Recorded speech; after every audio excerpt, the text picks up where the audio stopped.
C'est un calme prénonciateur pour une lune pleine. Oui, je le sens s'approcher.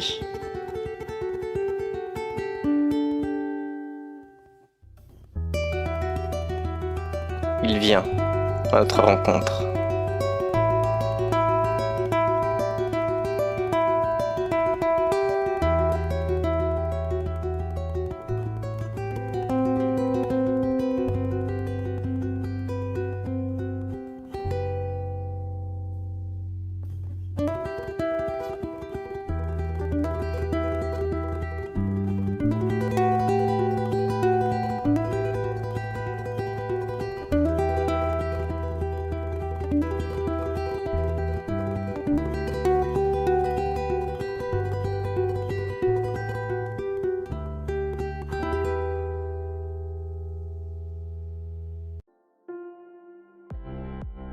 J'espère que ce petit court-métrage t'a plu. Je suis vraiment contente de te le présenter aujourd'hui. C'est un projet qui me tenait à cœur et que j'avais envie de faire depuis un long moment déjà. Mais bon, il fallait avoir le matériel, il fallait avoir le temps et tout.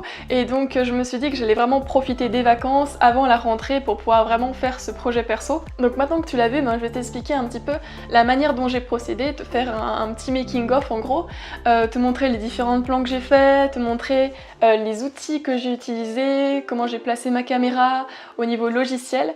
Alors déjà pour commencer, premièrement, c'est que l'animation que j'ai faite, elle est en stop motion, c'est-à-dire c'est la prise image par image d'un objet fixe, donc on le photographie, et qu'ensuite à partir de cet objet immobile, on crée du mouvement. Et dans mon cas, c'était des illustrations au sable. Alors pourquoi du sable ?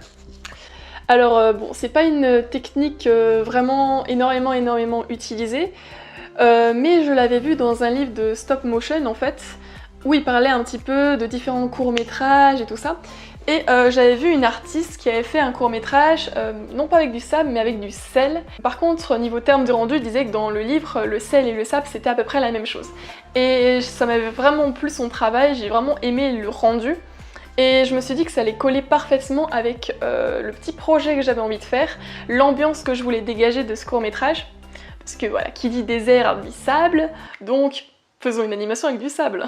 Non, en vrai, c'est vraiment le rendu assez poétique qui m'intéressait, le côté très handmade, donc c'était quelque chose que j'avais vraiment envie de tester depuis un moment. C'est un court-métrage que j'ai fait ces derniers jours des vacances, donc au total, en fait, ça m'a pris, on va dire, 4-5 journées, on va dire, où je m'y mettais tout l'après-midi, et le soir, je faisais le montage. En fait, au niveau des personnages, peut-être qu'il y en a certains d'entre vous qui les ont reconnus si vous me suivez sur Facebook ou sur Instagram. J'avais publié il y a quelques temps une petite page de mon carnet de croquis, de mon carnet de dessin, et voilà, c'était deux personnages, un homme et une femme, et j'avais aussi mis leur environnement. Et en fait, bon, bien sûr, tout ce que je consigne dans mon carnet et tous les dessins que je fais dans mon carnet, ce sont des idées que j'ai qui peuvent me resservir par la suite. Et je m'étais dit que déjà ces deux personnages là, j'avais envie de les pousser un peu plus loin, de encore plus les contextualiser et de vraiment leur créer une petite intrigue. Pour ce qui est de la musique, alors je remercie énormément Lionel Hubert. C'est assez drôle, mais en fait je l'ai dessiné pour le challenge 2000 abonnés. Si tu découvres ma chaîne maintenant, en fait sache que à chaque cap abonné, en fait je fais un petit challenge où je te dessine. Et dans la dernière édition, j'avais dessiné un monsieur à lunettes, et il se trouve que c'est la personne qui a fait la musique de mon court-métrage. Alors Lionel Hubert, en fait j'avais jeté un petit coup d'œil à ses travaux. Je l'avais rencontré en vrai aussi, et j'ai vraiment aimé son univers et les musiques. Le truc c'est qu'en fait ça collait parfaitement avec l'idée que j'avais de mon court-métrage et l'idée de l'ambiance que je voulais dégager. Et Lionel Hubert, il a une chaîne YouTube aussi que tu peux aller checker, donc je la mets en barre d'infos si t'es intéressé de voir ce qu'il fait. Il a aussi un duo ukulélé percussion, je t'en montre un petit extrait maintenant.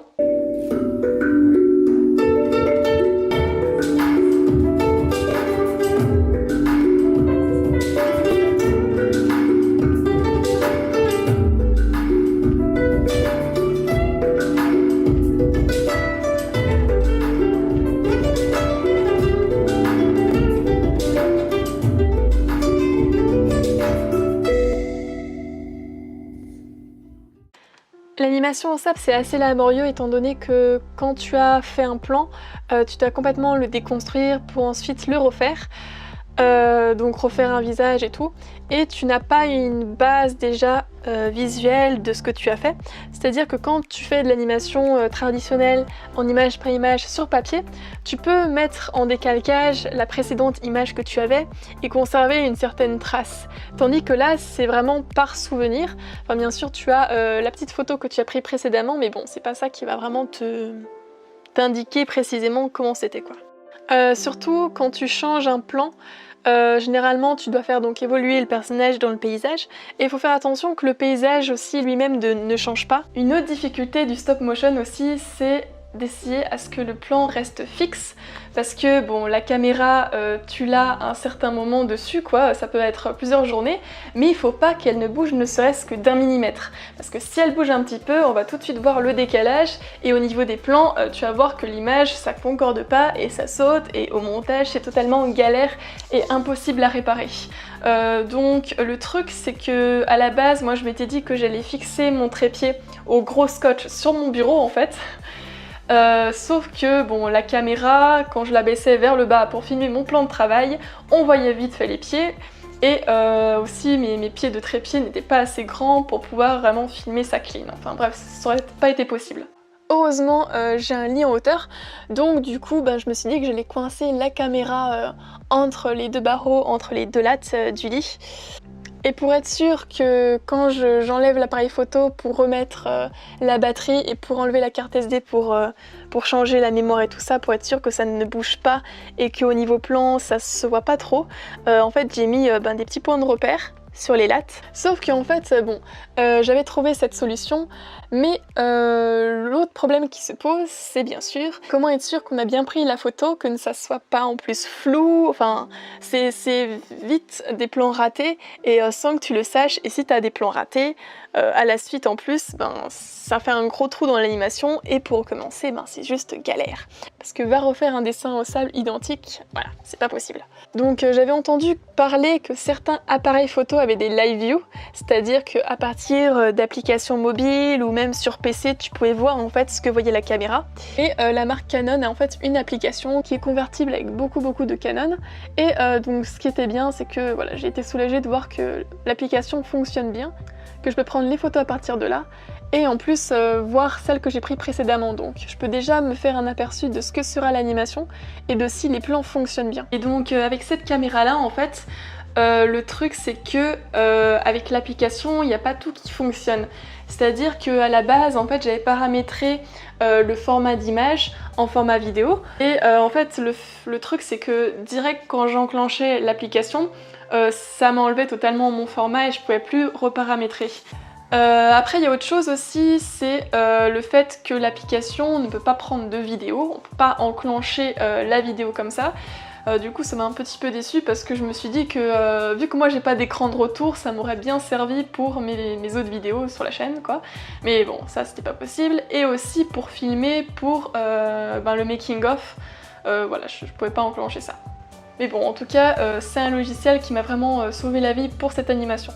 La table lumineuse que j'ai utilisée, c'est de la marque Monsieur Way, il me semble, c'est une A3. Je vais te mettre tout ça en barre d'infos si t'es intéressé, si tu veux faire de l'animation image par image, si tu veux décalquer des trucs. Par exemple, si tu te lances dans des études de design graphique, ça peut être assez intéressant pour la typographie.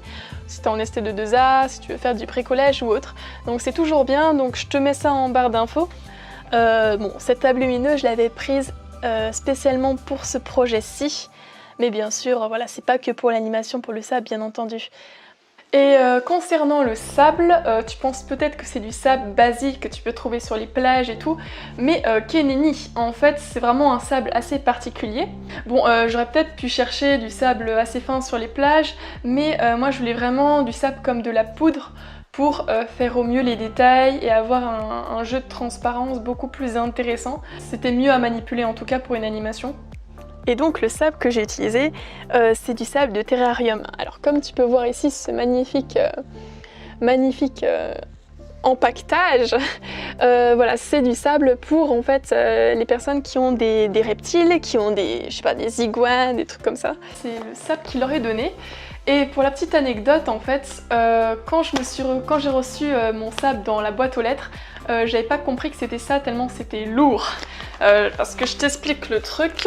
Voilà, j'espère que ça n'a pas fui encore parce que bon, voilà, c'est un gros sable, tu peux faire de la musculation avec si tu veux, je te le conseille fortement vu le poids de la charge quoi. En fait, quand j'avais commandé ça, parce que oui, je l'ai commandé sur internet, je savais pas que j'avais pris un sac aussi lourd. Moi je m'attendais à un truc beaucoup plus petit, mais bon c'est vrai que si tu veux que ton reptile soit content, forcément tu vas prendre pas mal de ça pour lui faire un certain environnement, mais bon. Donc j'imagine bien la tête du facteur quand il a vu que sa baloche était aussi lourde, il a dû vraiment se demander ce qu'il y avait dedans je crois. Hein. Non parce que ouais, c'était assez impressionnant dans un carton aussi petit, parce que ça c'était vraiment compacté tu vois, dans un tout petit carton, et en plus le sable il l'avait fouillé donc dans le carton, donc voilà, catastrophe.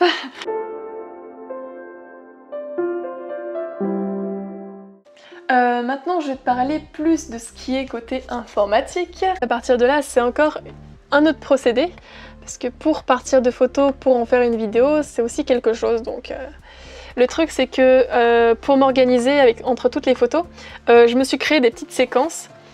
Et le truc en fait c'est que il y a des fois, il y a certains plans où je prenais plusieurs photos à la suite, puisque je m'étais rendu compte avec l'application, donc en live view, qu'il y a un plan qui fonctionnait pas ou que je devais le refaire. Et donc à partir de là, il y a un de mes plans précédents qui est inutile et que je dois supprimer. Ce qui fait que dans mes images, en plein milieu de la séquence, ça peut passer par exemple de 343 à 345. Et le problème, c'est que quand on importe ensuite sur un logiciel de montage, dès qu'il y a une petite variation au niveau du nombre comme ça, pour importer une séquence image, et ça fait un noir en fait au milieu. Et en fait, pour que ça soit converti en vidéo, et dans une même séquence, il faut que ça fasse 1, 2, 3, 4, 5, 6, 7, 8, 9, 10, enfin que c'est vraiment des chiffres à la suite. Et s'il y a une rupture au milieu, par exemple s'il manque le 5, le logiciel il va pas trop comprendre et du coup il va te mettre, soit il va pas vouloir le prendre en charge, soit il va mettre un noir au milieu. Et donc du coup le truc c'est qu'il faut vraiment renommer toutes les images à partir du moment où il y a une image qui a été supprimée. Alors petite précision avant de clôturer la vidéo, maintenant toutes les vidéos vont sortir le dimanche. Alors pendant les vacances ça fait dimanche, mercredi, dimanche, et ensuite mercredi. Maintenant on repasse le dimanche parce qu'avec la rentrée tout ça, je pense que c'est mieux de sortir ça le week-end que en semaine. Et puis aussi pour moi le samedi ça me laisse un peu de temps pour monter la vidéo si j'ai pas eu le temps en semaine, ou alors carrément de la tourner quoi. Donc voilà. Moi je te retrouve pour une prochaine vidéo et en attendant, à tes crayons.